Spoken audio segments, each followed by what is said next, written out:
haleluya haleluya.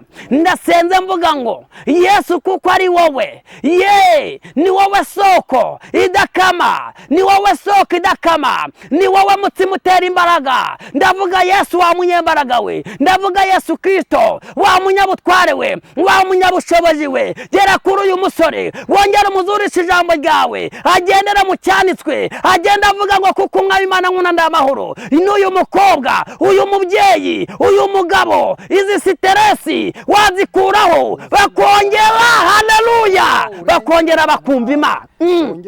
Erayo siki enendarai. Ndakumva mwami Yesu ukimara kubikora orezenetaye zekire sasoma, ukimara kubikorera kwiyubahisha. Ndagushimiye yego Mana, muri izi siteresi yego Mana harimo impanuka zikomeye. Era zeta rekire sasoma, ndimo ndabona dayimoni igiye guteza ikintu cyitwa impanuka, ariko ndavuze ngo mwami Yesu hari ikintu wakora ukavuguruza gukora kw'abazimu n'abadayimoni, ukongera ukiyera ku bwoko bwawe. Ndavuze ngo Yesu ongera utembere, tembera Yesu, tembera mu mitima y'abagabo, tembera Yesu, utembera mu mitima y'abasore. Imana ivuganye nanjye, Imana ivuganye nanjye. Uwo mutima wakomeretse ukeneye Yesu kugira ngo awomore, avanemo inguma zose, avanemo ibikomere. Mwene data mukunzi w'umusaraba, haleluya. Imana irahari TV, Imana igize gute? Irahari. Nagira ngo nkubwire, ntago Imana wayibura, irahari, ibereye mwiza. Umuntu wese uyitegereje, kandi uwitegereje biravuga ngo kubategereje Uwiteka ntago ariko bizahora.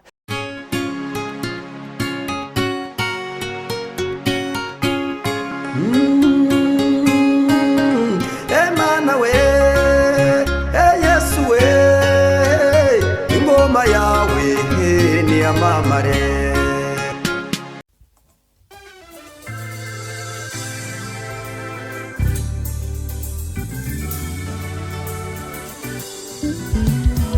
Siribi Studio ni igisubizo cyawe. Bahanzi, baririmbyi, namwe makorari mwifuza gukoresha indirimbo zanyu muri studio, ni mugane Siribi Studio tubakorere neza audio na video. Wifuza gukora live recording cyangwa se live, tugane tubigufashemo. Wowe ufite ubukwe ukaba ukeneye abagufatira amashusho n'amafoto yabyo neza, ntugire impungenge, gana Siribi Studio. Ibiciro byacu ntabwo bikanganye. Dukora mu mujyi wa Musanze ndetse no mu mujyi wa Gisoro muri Uganda. Akarusho kandi ku baririmbyi ushaka gukora indirimbo 3 wongezwa iya 4 ku buntu. Ukeneye ibindi bisobanuro hamagara 0788 97 81 24. Siribi Studio ni igisubizo cyawe. Turabaramukije mu izina rya Yesu Kristo. Amahoro y'Imana nabane namwe aho muherereye hose. Haleluya. Abari impande nye z'igihugu, impande nye z'isi, mwese Uwiteka Imana abahereze umugisha, kandi abahereza umugisha mwinshi. Nkuko mubibona twongeye kandi kubana n'umukozi w'Imana. Ni hahandi nyine twamusanze. Uyu mugabo rero uyu mugabo ubanza atunzwe n'ubuki bw'ubuhora, simbizi yikundira kwibera mu butayu asenga, ariko ni byiza ko duhora dusenga, kandi ngo uwo mwana arakura agwiza imbaraga yibereye mu butayu kugeza igihe azagira gute azerekanirwa. Nawe rero ari kugwiza imbaraga z'umutima. Turakwakira neza mukozi w'Imana. Nanjye ndishimye cyane, murakoze cyane. Amazina ni yayandi. Yego. Ni yayandi wenda musanzwe muzi, Habana bashaka Janvier. Habana bashaka. Ndi umugabo ufite umugore, ufite abana. Ibi mbivuga ndi fiyeri. Uri fiyeri. Ndi fiyeri y'icyo magazeho. Imana ishimwe. Kuko umuririmbyi yavuze ijambo rikomeye avuga ngo nta soni ifite zo kuvuga umwami wanjye kereka iz'ibyaha byanyu. Mvuga Yesu ukwari. Yesu ukwari. Haleluya. Amen. Haleluya burundu. Amen. Rero murakoze cyane abakurikiye ikiganiro. Haleluya. Imana irahari TV. Imana irahari. Imana igize gute? Irahari TV. Imana irahari. Kandi niko kuri. Imana irahari. Irahari, birashoboka ko abantu bayibura, ariko nagira ngo mbashishikarize mbabwire ngo wiyibura ihari. uyibura ihari ariko nureba neza uzayibona kuko umugabo witwa Yobu yaravuze ngo nubwo nyishaka iburyo ibumoso nkayibura inyuma imbere nanararama akaba atacyumvijwe ariko yaravuze ngo iyizi nzira yanjye nyuramo nimara kungerageza we tuza gusa iturize kandi uturize mu Mana yonyine kuko Imana irahari. Haleluya, Imana irahari TV. Mbo murakoze cyane rero kubwo kunyakira nanjye ndabakiriye mu izina rya Kristo. Amen. Urakoze cyane, Imana amahoro ni guha umugisha. Hanyuma mbere yuko dutangira, mbere yuko twakira message watuzaniye, reka ngusabe kugira ngo ubanze usenge Imana. Uwiteka Imana ishobora byose, Imana irahari TV. Hari abagukurikiranyiniye kugira ngo bamenye icyo ubazaniye Uwiteka. None mu gihe gisa nk'iki ndagushimiye kuko uri Yehova Jiri, uri Yehova Elishadai, ni wowe nyiringabo Imana ishobora byose, mu isi no mu ijuru nta gihwanye nawe. Habwe icyubahiro Yesu.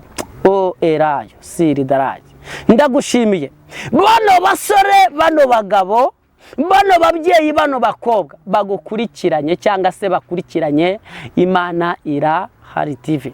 Imana ishimwe.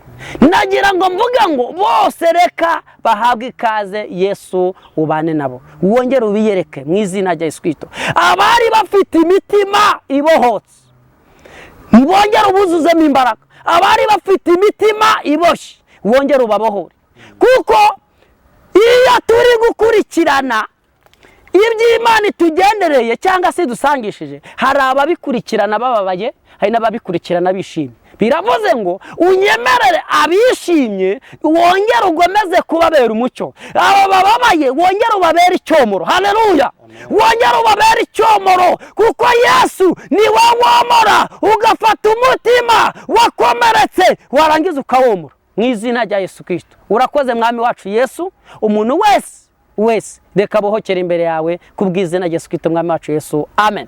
Imana ishimwe cyane. Urakoze cyane. Haleluya. Imana y'amahoro guhereze umugisha kandi guhereza umugisha mwinshi. Hanyuma rero mukozi w'Imana, reka tugire tukwakire kugira ngo uduhereze message utuzaniye. Mbo murakoze cyane. Abakurikiye ijambo ry'Imana, Imana iraboneka TV. Imana irahari. Imana irahari TV. Ujya ukunda kuvuga ngo Imana iraboneka TV, nabyo nibyo, ariko ni Imana irahari TV. Imana irahari TV. Imana irahari TV. Nagira ngo mbabwire, n'ubundi ibonekera uyifitemo imbaraga, ibonekera uyifitemo iki? Imbaraga. Bene Kora babivuze muri Zaburi igice cya 86, igice cya 84 umurongo wa 6. Bene Kora baravuga ngo hahirwa umuntu ugufitemo iki? Imbaraga, ndetse akagira mu mutima we inzira z'igisiyoni. Nagira ngo ngukumbuze, kuko nta handi hantu wabonera amahoro sibye muri Kristo Yesu. Sibye muri Kristo Yesu. Nagira ngo nkubwire umugabo umwe umwami witwa Salomo. Salomo yavuze ijambo ranangaza, yavuze ijambo mu mbwiriza, aravuga ngo ikintu cyose uzunguka mu isi niko kizana imiruho yacyo, niko kizanana n'imiruho yacyo. Nagira ngo ngutangarize wowe uri kumva icy'Imana ikuzaniye mu gutwi kwawe.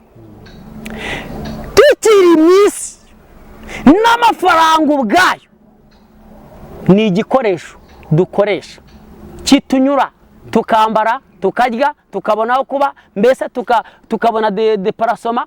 Nshatse kukubwira iki? Nkuzaniye ijambo ry'Imana kugira ngo wongere wumve Imana itanga ubuzima buzima.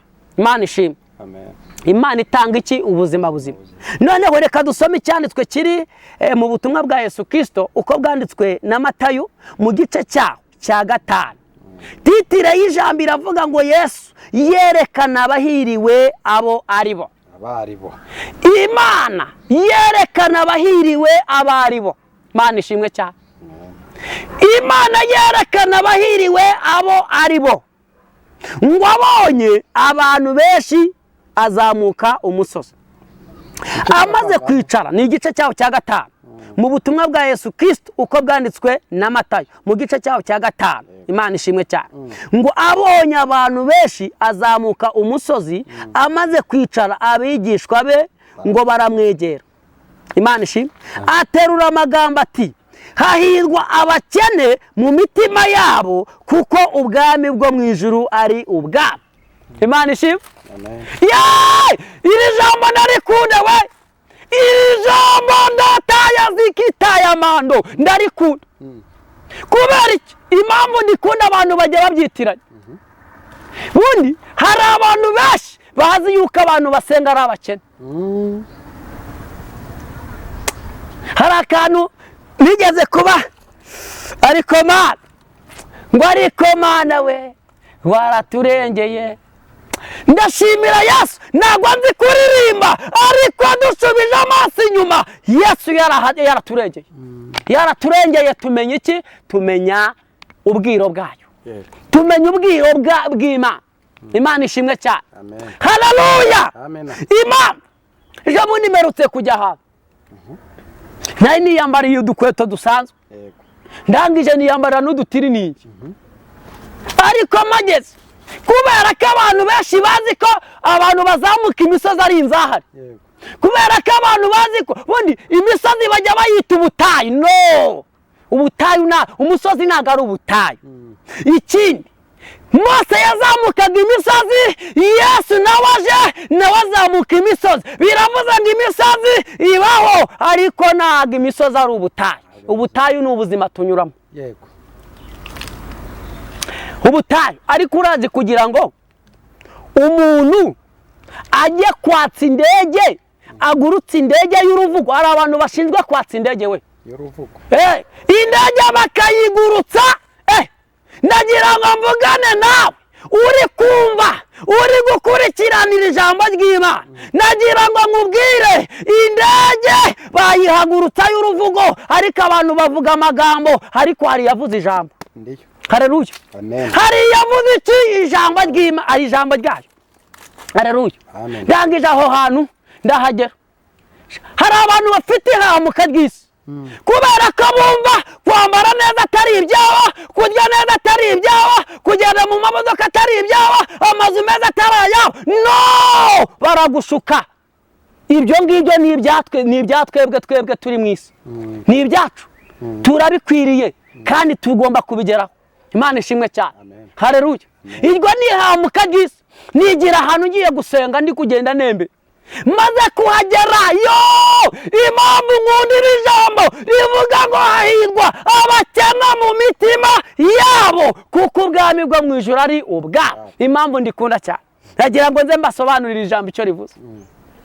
Ndangije ngiye kubona mbona umubyeyi mu ishyamba nari ngiye gusengeramo, nzamutse nari ndi kumwe n'abagabo babiri, ntabwo nzabyibagirwa. Umubyeyi aritakuma, ngiye kubona mbona mu kwitakuma ngo ngo rizizi waya no mene taya siri dara ngomba ngo waje nguje gufata abantu. Umva uwo mwuka wihahamuka gufata abantu. Mose yajyaga azamuka umusozi agiye gufata abantu. Mose yazamukaga umusozi agiye kumva amakuru y'Imana, agiye kumva icyo Imana ivugana na.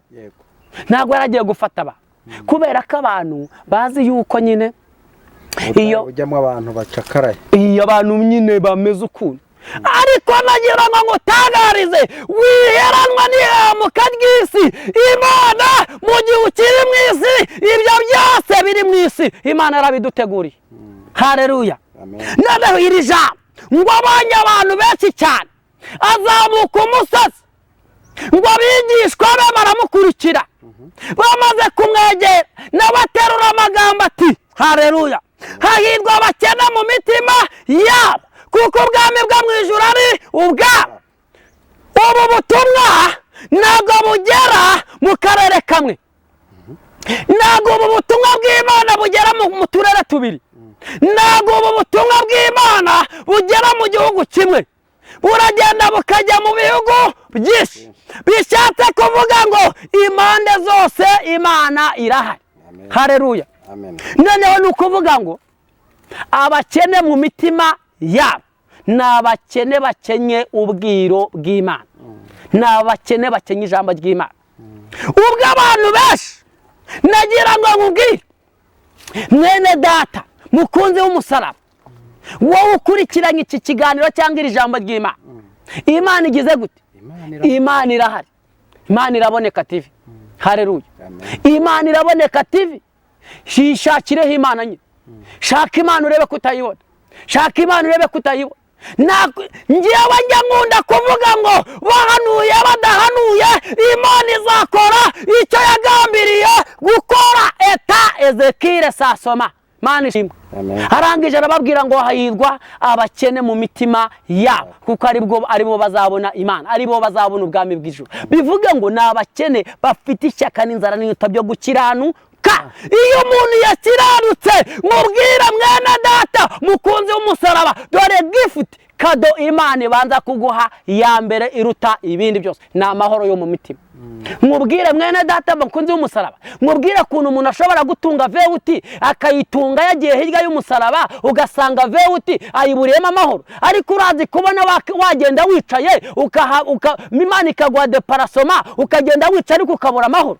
Nongera nkubwire kubona waba mu nzu nziza ariko ukayiburiramo amahoro. Oya, tunga Yesu muri wowe. Kubera iki? Ijambo ry'Imana rikavuga ngo haleluya, haleluya, hakavuga ngo abo bantu ni abakene bakenye ijambo ry'Imana, ntabwo ari abakenye bakenye ubutunzi bw'isi.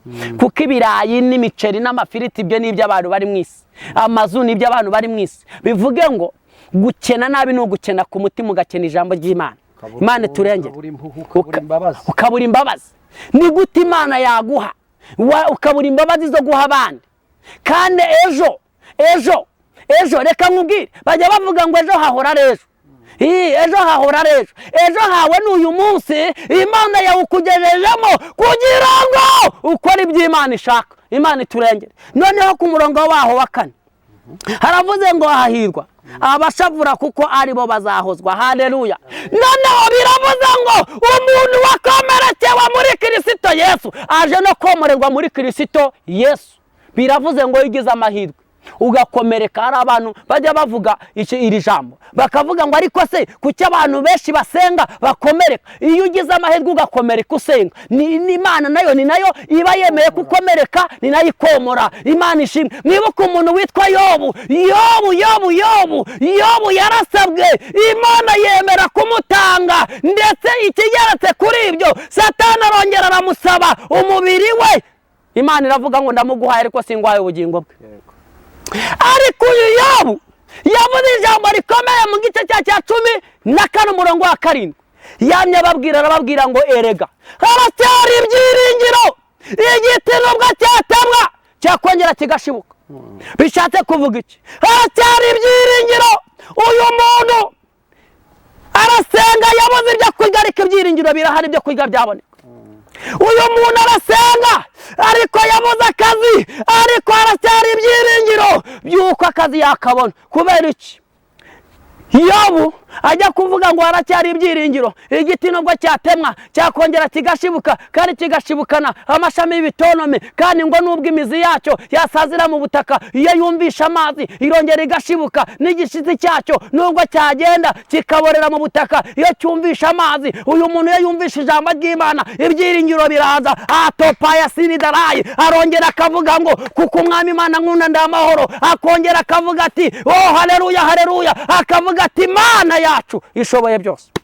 Haleluya, haleluya. Amen. Imana ishoboye byose kuko yumvise ijambo ry'Imana. Ariko kubera njya nkunda kuvuga ngo abantu benshi hari igihe barwara malaria yo mu mwuka. Malaria yo mu mwuka ni igihe abantu benshi bakunda gukurikirana ibiganiro by'ibikozasoni, ariko ijambo ry'Imana kurikurikirana wapi?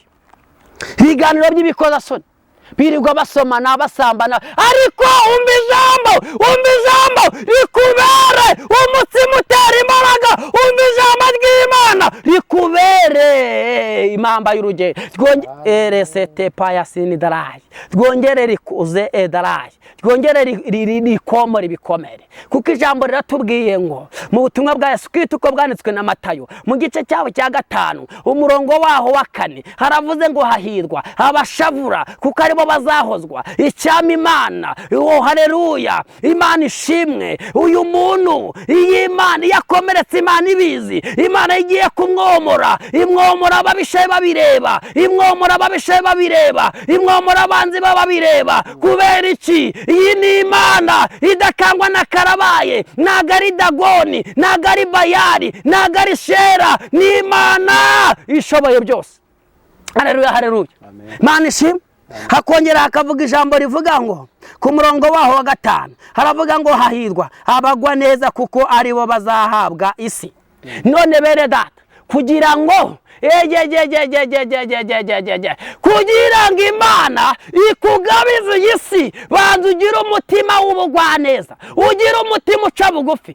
Imana ikugabize isi n'ibyo iguhaye, ubijyana umutima mwiza, ubijyana umutima w'imbabazi, ubijyana umutima, haleluya, ugira impuhwe n'ibambe. Ariko uyu munsi wa none yo Imana iturengere bene data bakunze umusara. Imana ishimwe.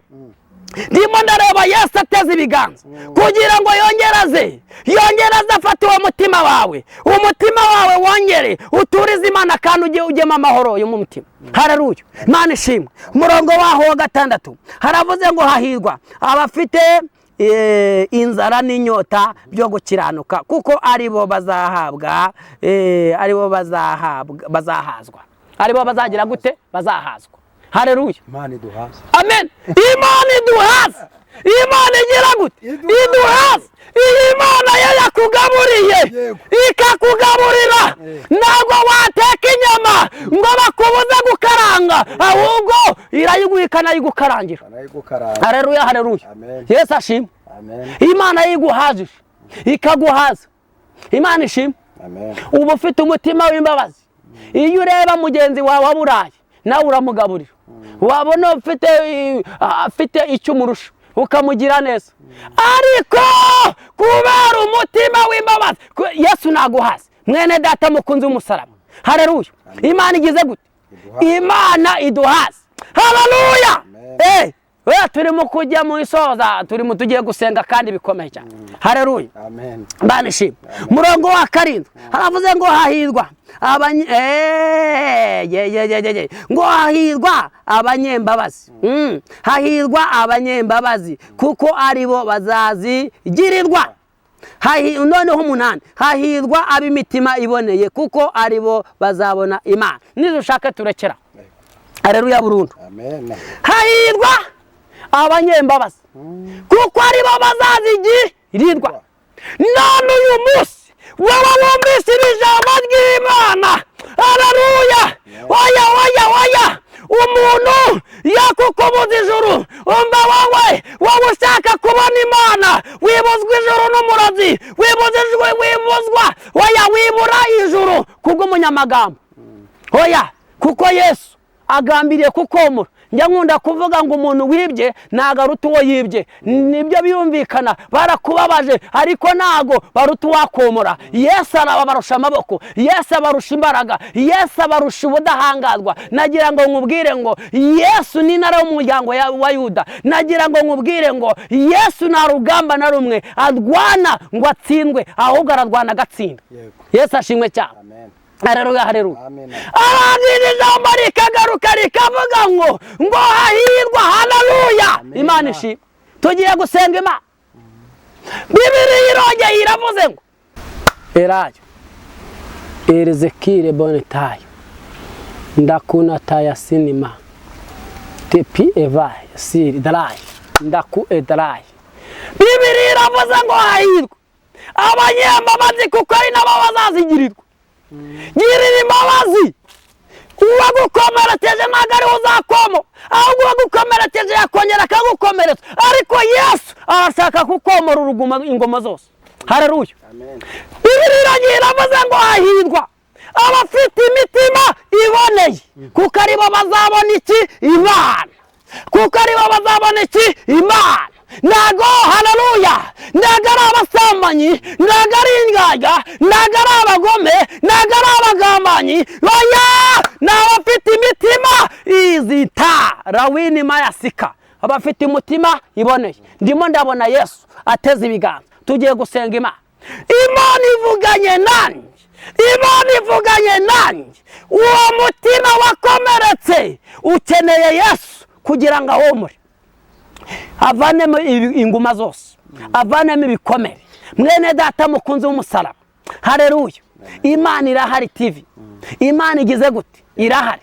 Nagira ngo nkubwire, ntago Imana wayibura, irahari, ibereye mwiza. Umuntu wese uyitegereje, kandi uwitegereje biravuga ngo kubategereje Uwiteka ntago ariko bizahora. Uwo nyumva mu mwana w'Imana, nyumva mubyeyi, nyumva mama, nyumva mukobwa, nyumva mugabo we, nyumva musore, Yesu agambiriye kubana nawe. Nta muntu Imana yarameye kurimbuka. Oya, wirimuka uzize umurozi, wirimuka uzize umunyamagambo, wirimuka uzize ibyaha by'ibikoza. Oya, tugiye gusenga Imana. Imana ni umukozi w'umuhanga. Ndimo ndareba Imana igambiriye gukiza indwara z'impyiko. Imana ishimwe. Ndimo ndareba Imana igambiriye gukiza indwara z'imitwe, abantu bafite stress. Ato Ezekire sasoma ndini kutaya sinidarai. Ndimo ndareba Imana ishaka kongera kuyungurura izi ntekerezo z'abantu, kuko abantu ndimo ndareba bafite zene kutaya mano. Ndimo ndareba logique zabo zirajagaraye. Yo Imana irahari. Tugiye gusenga Imana mama, tugiye gusenga Imana papa, tugiye gusenga Imana umva mukobwa, tugiye gusenga. Oya, kwihorera ntago biriho. Oya, Imana irahari, Imana ishoboye byose. Nyumva, tugiye gusenga Imana. Tugiye gusenga, tugiye gusenga. Imana ishimwe. Haleluya. Razekire sasoma eta zekutayama wasi ekire sasoma. Ndimo ndakumva mwami Yesu erayo, ndimo ndakumva mwami Yesu. Uwiteka gitara cy'amahanga, tumaze kumva ijambo ryawe rivuga ngo hahirwa abafite umutima umenetse, cyangwa se bafite ishyaka n'inzara n'inyota byo gukiranuka. Haleluya, kuko aribo bazahabwa isi, kuko aribo bazahabwa Imana, bazabona Imana. Ndasenze mwami Yesu, yo haleluya, hahirwa bakene mu mitima yabo. Imana ishimwe. Uyu mubyeyi wumvishira ijambo, uyu mukobwa n'uyu musore n'uyu mugabo bohora imitima yabo, kandi aba bantu bari bishimye. Ongera ubongerere inararibonye, wongera ubongerere icyo bita amavuta. Ariko ndakwinginze wera wa Isiraheli, wo haleluya, ndasenze mvuga ngo Yesu kuko ari wowe, ni wowe soko idakama, ni wowe soko idakama, ni wowe mutima utera imbaraga. Ndavuga Yesu wa munyembaraga we, ndavuga Yesu Kristo wa munyabutware we, wa munyabushobozi we. Gera kuri uyu musore, wongera umuzurisha ijambo ryawe, agendera mu cyanitswe, agenda avuga ngo kuko umwami Imana nkunda ndamahoro. N'uyu mukobwa, uyu mubyeyi, uyu mugabo, izi stress wazikuraho, bakongera haleluya, bakongera bakumva Imana. Erayo siki enendarai. Ndakumva mwami Yesu, ukimara kubikora orezenetaya zekire sasoma, ukimara kubikorera kwiyubahisha. Ndagushimiye yego Mana, muri izi stress, yego Mana, harimo impanuka zikomeye. Era zeta rekire sasoma, ndimo ndabona dayimoni igiye guteza ikintu cyitwa impanuka. Ariko ndavuze ngo mwami Yesu, hari ikintu wakora ukavuguruza gukora kw'abazimu n'abadayimoni, ukongera ukiyera ku bwoko bwawe. Ndavuze ngo Yesu, ongera utembere, tembera Yesu, tembera mu mitima y'abagabo, tembera Yesu, utembera mu mitima y'abasore, tembera Yesu, tembera kuri aba bakobwa n'aba bakwe. Yo haleluya, buri muntu wese muri iki gihugu, mu bihugu byo muri Afurika, mu bihugu byo mu Burayi, impande enye z'isi hose witwa Imana. Kandi umuntu wumvishira ijambo ukimara kubikora, reka yongera kubone ubundi bushya mu izina rya Yesu. Ndagushimiye Yesu, ndagushimiye Yehova Jire, ndagushimiye Yehova El Shaddai, ndagushimiye Uwiteka kubera ko ubikoze kandi ukaba ubohoye benshi kandi ukaba uzuye benshi. Ni kubw'izina rya Yesu Kristo, kuko ubugingo bwejejwe buzabona Imana. Ndavuze ngo mu izina rya Data wa twese n'Umwana n'Umwuka wera no gushobozwa n'Umwuka wera bibane natwe twese mu izina rya Yesu Kristo mwami wacu Yesu. Amen, amen, amen. Imana ishimwe. Urakoze cyane. Haleluya. Imana y'amahoro n'umugisha. Haleluya. Ndataya sika. Imbaraga z'Imana. Ndakuze nema. Turakumva papa. Erayo dai. Haleluya. Zekire saso. Haleluya. Ni bona tai. Yego. Irazinima. Irazini tai. Iravuze ngo igambiriye gukiza abantu ahubwo nibazi. Nene kutaya sini darai kugira ngo mbabone mbakize kuko nababonye. Ni nikuta ya siri darai kuki mujagaraye, kuki muri kure ene darai, kuki muri kure yanyu. Kandi ndashaka ko mbakiza, nimuze mbakiza inkota. Erayo Zekire sasoma, nimuze mbakiza inkota. Kandi ndi Uwiteka, ni jewe giti cy'inganzamarumbo, ni je samba itarumba. Nimuze ene kuta ya sini darai, nongere mbafatisha amaboko yanjye magari. Mukunde kubaho, mubone kubaho. Erebo ya siri darai, nkavuga ngo nimuze mubone ubwiza bwanjye. Ariko ene darai, dore ibiganza byanjye birateze, ndaramira uwunyegereye. Ariko ekire sasoma, wowe urushye ngwino nkuruhure. Niko ndikuvuga ndi Uwiteka Imana yawe. Shalom shalom. Ekize ene darai, ndi Imana ivuganye nawe. Amen. Urakoze papa. Erayo Imana ishimwe. Urakoze cyane. Ni nebo ya siri. Haleluya. Imana amahoro guha umugisha. Haleluya. Kubw'ijambo ryiza uduhaye. Imana ikurengere. Amen. Gukomereza amaboko. Haleluya. Guha icyo wifuza. Nikuze vaye. Haleluya. Erayo. Ikurwanirire. Ikumenyere ibigukwiriye. Imisita. Erayeti. Urakoze cyane. Ndakumva Yesu. Umuntu yakwifuza kusengana nawe. Kifuza kuvugana nawe. Ndinima. Tambutse nimero yawe ya telefone. Imana ishimwe cyane. Imana igize gute? Imana iraboneka. Imana iraboneka TV. Imana ibaha umugisha. Amazina yanjye ni yandi habana bashaka Janvier. Nomero yanjye ni 0788 27 53 42. Iya Airtel ni 0739 22 798. Uwiteka abaha umugisha. Shalom shalom shalom. Urakoze cyane. Imana amahoro guhereza umugisha. Ndakumva Yesu.